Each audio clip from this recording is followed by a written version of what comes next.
Hi, welcome to PSR studies. Telangana and ఆంధ్రప్రదేశ్లో BTech classes ఎప్పటి నుండి స్టార్ట్ అవుతాయి అనే అప్డేట్ అయితే రావడం జరిగింది. పూర్తి వివరాలు తెలుసుకుందాం. వీడియో చూసిన వాళ్ళు తప్పకుండా వీడియో లైక్ చేసి ఛానల్ని సబ్స్క్రైబ్ చేసుకోండి. సో అన్ని ఇంజనీరింగ్ కాలేజీలకు ఒక సంస్థ ఉంటుంది కదా, అదే ఏఐసిటి అన్ని రాష్ట్రాలకు ఏం చెప్పిందంటే బీటెక్ ఫస్ట్ ఇయర్ అడ్మిషన్లు ఆగస్టు 14 లోపు ముగించాలని అయితే చెప్పింది. పాలిటెక్నిక్ కోర్సులు పూర్తి చేసిన వారికి బీటెక్ సెకండ్ ఇయర్లో అడ్మిషన్లు కల్పించే లాటరల్ ఎంట్రీ అడ్మిషన్లు సైతం ఆగస్టు 4 లోపే పూర్తి చేయాలని గడువు విధించింది.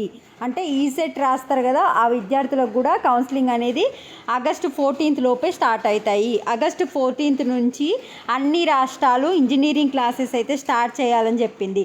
లాస్ట్ ఇయర్ అయితే అక్టోబర్ 25 అంటే నవంబర్లో స్టార్ట్ అయినాయి క్లాసెస్.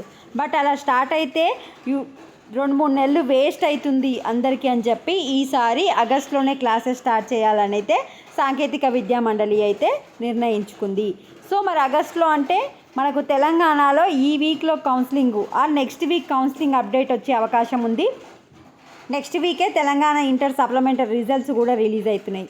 ఆంధ్రప్రదేశ్లో కూడా సేమ్ అండి. ఇంటర్ సప్లిమెంటరీ రిజల్ట్స్ రిలీజ్ కాగానే మనకు ఎంసెట్ కౌన్సిలింగ్ అప్డేట్ అయితే వచ్చే అవకాశం ఉంటుంది. ఇప్పుడు ఈ 14కి రిజల్ట్స్ వస్తున్నాయి కదా, ఈఏపీ సెట్ రిజల్ట్స్.